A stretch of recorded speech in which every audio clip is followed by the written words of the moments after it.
నమస్తే, నేను మీ రేవంత్ చలమల. సరదాగా ఒకసారి మార్కెట్ అప్డేట్ ఏంటో చూద్దాము. చాలా రోజులు అవుతుంది. యుద్ధం చాలా ప్యానిక్కి గురి చేసింది.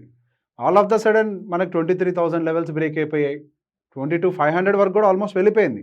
మళ్ళీ 22,000ని టెస్ట్ చేసి ప్రీవియస్గా ఉన్నటువంటి లోన్ని బ్రేక్ చేస్తుందని ఒక భయాన్ని కూడా క్రియేట్ చేసింది.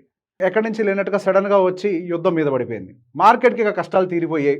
కంపెనీ కార్పొరేట్ ఎర్నింగ్స్ అన్నీ కూడా కొద్దిగా రివైవ్ అవుతున్నాయి. ఇదంతా జరుగుతుంది, అంతా బాగానే ఉంది కదా అనుకునే టైంలో all of the sudden again మన ట్రంప్ గారి గురించి తెలుసు కదా, రాత్రి నిద్రపోయి పొద్దున నిద్ర లేచేసరికి ఒక కల వస్తుంది, పొద్దున్న దానికి ప్రెస్ మీట్ పెట్టేస్తారు. ఆల్ ఆఫ్ ద సడన్ యుద్ధాన్ని మొదలుపెట్టారు. ఏదో ఒక 1 వీక్లో ఎండ్ అయిపోతుంది కదా అని చెప్పేసి అనుకున్నారు. అఫ్కోర్స్ రష్యా ఉక్రెయిన్ వార్ అప్పుడు కూడా అదే జరిగింది. ఏం జరిగింది అప్పుడు కూడా గట్టిగా ఒక వారంలో మొత్తం ఖాళీ చేసేసుకొని ఇంటికి వచ్చేస్తామని చెప్పారు రష్యా వాళ్ళు. ఇప్పుడు 3 ఏళ్ళు 4 ఏళ్ళు అవుతుంది. అమెరికా పరిస్థితి కూడా ఇప్పుడు అంతే ఉంది. ఇప్పుడు నిజంగా మనం మాట్లాడుకుంటేది అమెరికాకి అండ్ ఇరాన్కి జరిగేటువంటి యుద్ధమా అంటే అటువంటి కండిషన్ కదా. యాక్చువల్గా అది Israel and Iran related issue. కానీ యూఎస్ మోర్ ఇంటర్ఫియరెన్స్.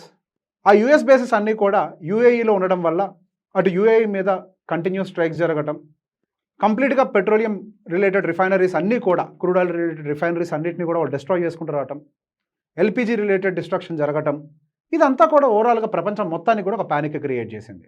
ఓకే, ఇప్పుడు కొంతవరకు ఏదో సీజ్ ఫైర్ చేస్తాము, ఒక 5 రోజులు వారం రోజులు ఏదో మాట్లాడుకుంటూ వస్తున్నారు.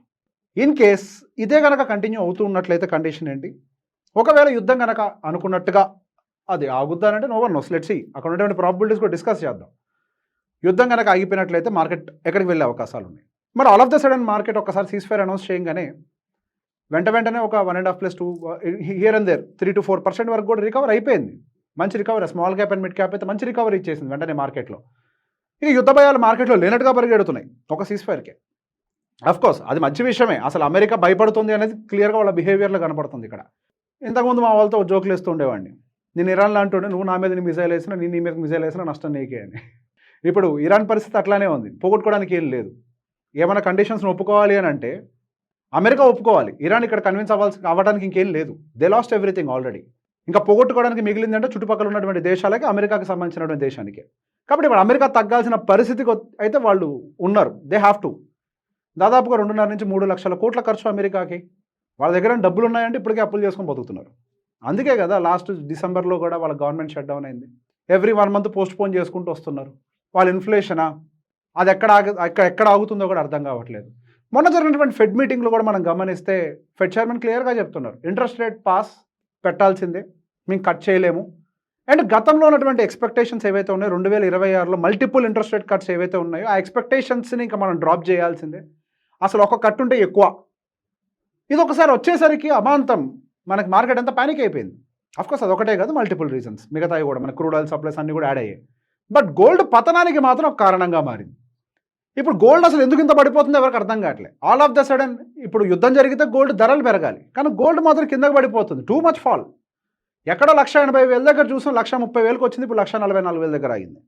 అదే సిల్వర్ అయితే 4,20,000 దగ్గర నుంచి దాదాపుగా 2 లక్షలకు వచ్చింది, ఇప్పుడు 2,30,000 2,20,000 దగ్గర ఆగిపోయింది. దానికల కారణం ఏంటి? ఇప్పుడు మెయిన్ అమెరికా వడ్డీ రేట్లను కనుక కట్ చేయకపోతే మంచి ఇంట్రెస్ట్ ఈల్డ్, దానికి తోడు ఇప్పుడు డాలర్ ఏమో బాగా పైకి పెరిగిపోతుంది. మరి డాలర్ లాంటి అసెట్స్లో అంత హై ఇంట్రెస్ట్ ఈల్డ్ వస్తున్నప్పుడు ఆల్రెడీ హీట్ అయిపోయినటువంటి గోల్డ్ డబ్బులు ఎందుకు హోల్డ్ చేస్తారు? That is not practically possible కదా. సో పడిపోయింది. మరి అసలు ఎందుకు మనకి డాలర్ పెరుగుతుంది అంటే because of the crude oil. మార్కెట్లో క్రూడ్ ఆయిల్ ఎక్స్చేంజ్ అంతా డాలర్తో జరుగుతూ ఉంటుంది. సో డాలర్కి డిమాండ్ ఆటోమేటిక్గా పెరిగిపోయింది. దానికి తోడు ఎఫ్ఐఎస్ ఒక సెల్లింగ్. ఇక్కడ ఒక విషయం చెప్పాలి, ఎఫ్ఐఎల్ అని టాపిక్ వచ్చింది కాబట్టి. ఎఫ్ఐఎస్ కేవలం ఇండియాలో మాత్రమే అమ్మట్లే, మీరు ఒక విషయాన్ని గమనించాలి. FIs are selling across the board. అన్ని ఎమర్జింగ్ మార్కెట్స్లో అమ్మేస్తున్నారు. ఇప్పుడు ఇఫ్ యూ టేక్ మనకు ఒక ఎమర్జింగ్ మార్కెట్ ఇండెక్స్ ఉంటుంది ప్రపంచంలో. ఎమర్జింగ్ మార్కెట్ ఇండెక్స్లో మనకు 10%, 12, 15 ఉంటుంది కదా మనకు వెయిటేజ్. ఇప్పుడు వాళ్ళు ఎమర్జింగ్ మార్కెట్ ఇండెక్స్లో అమ్మాలి అని డిసైడ్ అయితే అందులో మన షేర్ కూడా అమ్మేస్తుంటారు. అంతే, దాన్ని అంతవరకే చూడాలి. ఇది ఒక ఎమర్జింగ్ మార్కెట్స్లో ఇటువంటి అన్సర్టనిటీలో పెట్టుబడి పెట్టడం మంచిది కాదు. అది హై డాలర్ ఉంది, మనకి డాలర్ రేట్ బలంగా ఉంది, ఈల్డ్స్ కూడా అద్భుతంగా ఉన్నాయి అమెరికాలో. సో ఎందుకు రిస్క్ తీసుకోవాలి అనుకొని సహజంగా బయటికి తీస్తారు. సో ఇప్పుడు ఏమవుతుంది, కేవలం ఇండియాలోంచి డబ్బులు బయటికి పోవటమే కాదు, మిగతా కంట్రీస్ నుంచి కూడా కొంత బయటకు వస్తూ ఉంటుంది. దీనివల్ల ఏమవుతుంది, మళ్ళీ డాలర్ బయింగ్ జరుగుతుంది, డాలర్ రేట్ పైకి అమాంతం పెరిగిపోతుంది. అది గోల్డ్కు మంచిది కాదు. ఈ క్రూడ్ ఆయిల్ రిలేటెడ్ ఇష్యూస్ ఇవన్నీ కూడా కొంచెం బాగా సఫకేట్ చేసేసాయి. సో దీనివల్ల నిజంగా ఒకవేళ ఇట్లా కొనసాగుతుంది అనుకోండి ఇష్యూ ఇలానే, మరి మన భారతదేశానికి ఏమైనా నష్టం ఉందా? ఇది మనం మాట్లాడుకోవాల్సిన అంశం. భారతదేశానికి అంటే మన ఎకానమీ పాయింట్ ఆఫ్ వ్యూలో మాట్లాడతాము. సహజంగా క్రూడ్ ఆయిల్ యొక్క ధరలు పెరిగాయి అని అంటే ఫస్ట్ పెరిగేది ఇన్ఫ్లేషన్. మరి మన భారతదేశాన్ని ఇన్ఫ్లేషన్ భారీ స్థాయిలో హిట్ చేస్తుందా, లేకపోతే ఆ హై క్రూడ్ ఆయిల్ ప్రైస్ అమెరికాని ఎక్కువగా హిట్ చేస్తుందా? నా ఉద్దేశంలో భారతదేశంతో కంపేర్ చేస్తే అమెరికాకి ఎక్కువ హిట్ తగిలే అవకాశాలు ఉన్నాయి. మంచి విషయం ఏంటంటే మొన్నటిదాకా మాట్లాడుకున్నాం గోల్డీ లాక్ పీరియడ్లో మనం ఉన్నాము అని. గోల్డీ లాక్ పీరియడ్ అంటే ఏంటి? లో ఇన్ఫ్లేషన్ హై జీడిపి. అంటే మనం ఆల్రెడీ లో ఇన్ఫ్లేషన్లో ఉన్నాం. ఇప్పుడు ఏమవుతుంది? ఇన్ఫ్లేషన్ పెరుగుద్ది. పెరిగితే ఎంత పెరుగుద్ది? 4.5కి వస్తుందా, 5కి వస్తుంది, అంతే కదా. It's fine. 4% is an RBI comfort zone. Inflation పెరిగిపోతుందని భయపడిన అవసరం లేదు. 4 + or -2 is RBI comfort zone. 4 దగ్గరకు వస్తే ఇన్ఫ్లేషన్ భయపడాల్సిన అవసరమే లేదు. 5 ఉన్నా భయపడాల్సిన అవసరం ఏం లేదు. It's fine. RBI can control it. మహా అయితే ఏమవుతుంది, ఇంకొక 25 బిప్స్ అవసరమైతే ఇంట్రెస్ట్ రేట్ పెంచుద్ది, అంతే ఫర్ ద టైం బీయింగ్. అట్లా అని చెప్పేసి పూర్తిగా క్రూడ్ ఆయిల్ సప్లైని ఆపేసుకొని కూర్చున్నటువంటి పరిస్థితులు ఈవెన్ ఇరాన్ కూడా ఉండదు. Even Iran need money. ఇప్పుడు యుద్ధం వాళ్ళు కొనసాగించాలి అంటే వాళ్ళకి ఫండింగ్ కావాలి, డబ్బులు కావాలి. వాళ్ళ స్ట్రెయిట్ ఆఫ్ హార్మోజ్ని వాళ్ళు ఏదో ట్యాక్స్ కలెక్ట్ చేస్తాం అంటున్నారు కదా స్ట్రెయిట్ ఆఫ్ హార్మోజ్ మీద, అదన కలెక్ట్ చేసుకుంటారేమో. ఇరాన్కి బలమే క్రూడ్ ఆయిల్.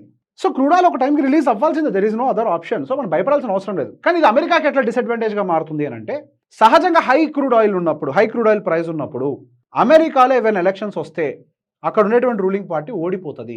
ఇప్పుడు ట్రంప్కు పట్టుకున్న భయం యాక్చువల్లీ అది. అందుకే వెంటనే తెల్ల జెండా ఊపడానికి ప్రయత్నం చేస్తున్నాడు. మరి పొలిటికల్గా కూడా ఆయన స్టేబుల్ ఉండాలి కదా. ఆయన ఆ ప్రపంచాన్ని శాసించాలి అంటే ఏం చేయాలి? ప్రపంచాన్ని శాసించాలి అని అంటే ఆయన ముందు పవర్లో ఉండాలి. అఫ్కోర్స్ ఇప్పుడు జరిగే ఎలక్షన్స్తో ఆయన ప్రెసిడెన్షిప్ ఏం పోదు, బట్ వ్యతిరేకత పెరుగుద్ది, పవర్ తగ్గిపోద్ది, సొంత కంట్రీలోనే పవర్ తగ్గిపోద్ది.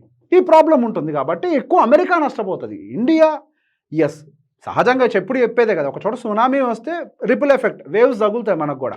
దీని అంతవరకే చూడాలి. మనం పెద్ద ఎత్తున భయపడాల్సినటువంటి సిచ్యువేషన్స్ అయితే కాదు.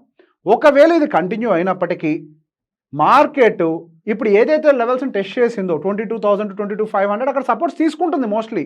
There is very high probability market will take a support there. ఏది పెద్ద ఎత్తున ఏదో న్యూక్లియర్ వార్ ఇంకా 4-5 కంట్రీలు కలిసి కొట్టుకుంటున్నాయి అన్న సిచ్యువేషన్ క్రియేట్ కానంత వరకు మేము భయపడాల్సిన అవసరం లేదు. ఒకవేళ యుద్ధమే ఆగింది అనుకోండి, ఇంకేంటి అద్దోదిపే ఉంది మనకి. మార్కెట్స్ మంచిగా ర్యాలీ అవ్వడానికి మంచి ఆపర్చునిటీ దొరికిపోయినట్టే కదా. కార్పొరేట్ నెంబర్స్ బలపడుతున్నాయి, ఇట్స్ గుడ్. దాంతోపాటుగా మనకి ఈ ఆయిల్ రిలేటెడ్ ప్రైజెస్ కూడా కిందకు వచ్చాయంటే ఇన్ఫ్లేషన్ కంట్రోల్లోకి వస్తుంది. RBI will cut interest rates more, it's good. So ఇంకా మంచి అవకాశాలు, మంచి పరిణామాలు జరిగే అవకాశాలు ఉన్నాయి. And at the same time government కూడా పే స్కేల్స్ని పెంచుతుంది. మినిమం అదేంటి మన బేసిక్ వేజెస్ ఉంటాయి కదా, వాటిని కూడా ఇంక్రీజ్ చేస్తుంది గవర్నమెంట్. ఇవన్నీ చేస్తే ఏమవుతుంది, కన్సంప్షన్ కెపాసిటీ అనేది అద్భుతంగా బిల్డ్ అవుతుంది మార్కెట్లో. అంతేగా జనాలకు జీతాలు పెరుగుతున్నాయి కదా, మినిమం వేజెస్ ఇంక్రీజ్ అవుతున్నాయి, కన్సంప్షన్ కెపాసిటీ అద్భుతంగా బిల్డ్ అవుతుంది. So end of that Indian economy has to boost. There is no other option. ఇవన్నీ టెంపరీ ప్రాబ్లమ్స్, వీటిని చూసి మనం భయపడద్దు. When there is a dip buy it. ఒక మార్కెట్లో ఒక బలమైన ఇన్వెస్టర్ తయారయ్యేది ఒక మార్కెట్ డిప్లో నుంచే. ఒక డిప్ని క్యాచ్ చేయలేకపోతే ఇన్వెస్టర్స్ రిటర్న్స్ జీవితంలో చూడలేడు. Real returns comes from the dip. So ఇటువంటి సిచ్యువేషన్స్లో ప్యానిక్ అవ్వాల్సిన అవసరం లేదు. ప్రశాంతంగా ధైర్యంగా మ్యూచువల్ ఫండ్స్లో స్టాక్స్ జోలికి పోకండి. మీకు నచ్చిన మ్యూచువల్ ఫండ్ కొనుక్కోండి. మ్యూచువల్ ఫండ్స్లో సెక్యూర్డ్గా డబ్బులు పెట్టుకోండి. అండ్ వచ్చే వారం ఒకవేళ కుదిరితే మళ్ళీ ఇంకొక అనాలిసిస్తో వచ్చే ప్రయత్నం చేస్తాను. Thank you.